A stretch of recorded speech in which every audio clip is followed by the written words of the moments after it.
Salam sejahtera Bapak, Ibu, serta saudara-saudari semua. Untuk memulai renungan tentang firman Tuhan ini, mari kita bersatu di dalam doa.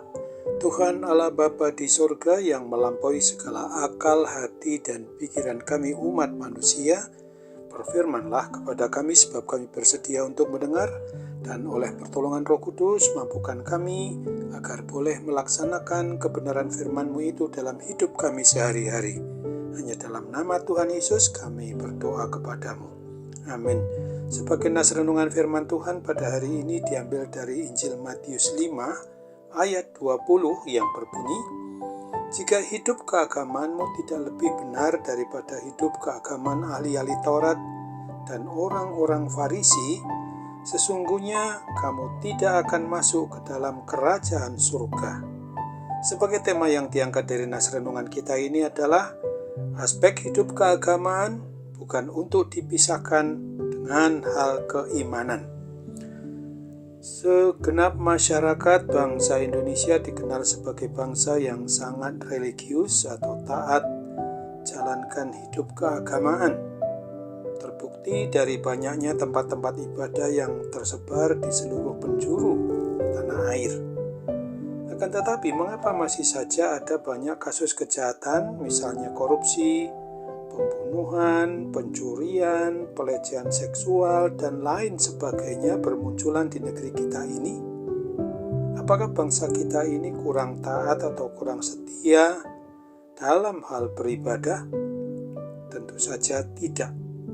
Ini terjadi karena seringkali masyarakat hanya fokus pada aspek religius atau keagamaannya saja tanpa diperkaya dengan pemahaman hal-hal yang spiritual yang kuat, atau religiusitasnya, keagamaannya tanpa spiritualitas keimanan.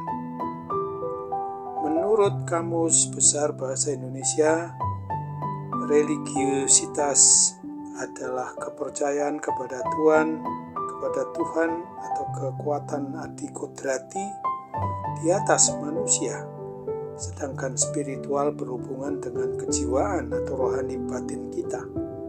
Jadi, religiusitas merupakan aktivitas doktrinal atau pengungkapan ajaran-ajaran untuk memperkenalkan setiap individu pada ajaran dan ritual keagamaan, sedangkan spiritualitas berkaitan dengan pengenalan akan Tuhan dan eksistensi atau keberadaan diri kita sebagai bagian dari pengamalan iman percaya kita. Para ahli Taurat dan orang-orang Farisi juga sangat begitu religius hidupnya. Mereka sangat taat dan setia kepada hukum Taurat, berpuasa, tekun berdoa, beribadah, memberi persembahan, dan merayakan hari-hari penting keagamaan Yahudi. Mengapa Tuhan Yesus justru mengecam mereka sebagai orang-orang yang munafik? Jawabnya adalah karena mereka mengajarkan kebenaran hukum Taurat, tetapi tidak mereka lakukan ajarannya itu. Selain itu, mereka melakukan aktivitas keagamaan dengan motivasi yang salah, yaitu supaya dilihat dan dipuji oleh orang. Itulah sebabnya maka Tuhan Yesus mengatakan kepada para murid-Nya, "Jika hidup keagamaanmu tidak lebih benar daripada hidup keagamaan ahli-ahli Taurat dan orang-orang Farisi, sesungguhnya kamu tidak akan masuk ke dalam kerajaan surga." Artinya, bahwa hidup yang beragama secara benar tidak cukup hanya rajin berdoa, beribadah, dan melaksanakan ritual-ritual keagamaan secara lahiriah saja. Tuhan Yesus menyatakan melalui firman-Nya bahwa kebenaran yang dikehendaki oleh Tuhan Allah adalah hati dan roh kita harus selaras dengan kehendak Allah di dalam iman dan kasih, bukan sekedar tindakan lahiriah saja. Apabila kita mau menghayati agama secara benar, mencakup tentu saja aspek vertikal, yaitu yang berhubungan dengan yang bersifat ke atas atau dengan Tuhan Allah pencipta pemelihara sendiri, maupun aspek yang horizontal, yaitu hubungan yang harmonis dengan sesama kita umat manusia. Untuk itu marilah kita bangun kehidupan beribadah dan persembahan kita kepada Tuhan dengan berelasi yang baik juga dengan sesama umat manusia ini secara beriringan. Keduanya tidak bisa dan tidak dapat dipisahkan satu dengan yang lain di dalam kehidupan kita, seorang anak-anak Tuhan. Ingatlah akan Matius 7 ayat 6 ini. Jawabnya kepada mereka, "Benarlah nubuat Yesaya tentang kamu, hai orang-orang munafik. Sebab ada tertulis, bangsa ini memuliakan aku dengan bibirnya, padahal hatinya jauh daripadaku." Amin. Mari kita kembali bersatu dalam doa.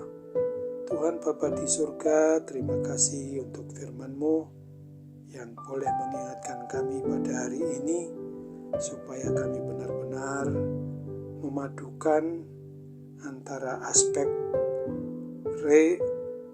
ritus maupun juga acara-acara keagamaan itu bukan untuk dipisahkan dengan hal-hal yang berkaitan dengan iman percaya kami kepada Tuhan Yesus. Oleh sebab itu, Bapa, tolong kami agar kuat kuasa Roh Kudus menguasai hati, akal, pikiran, dan hidup kami ini untuk senantiasa menyatu di dalam segala aspek jasmani maupun rohani kami, untuk senantiasa memuji dan memuliakan nama-Mu.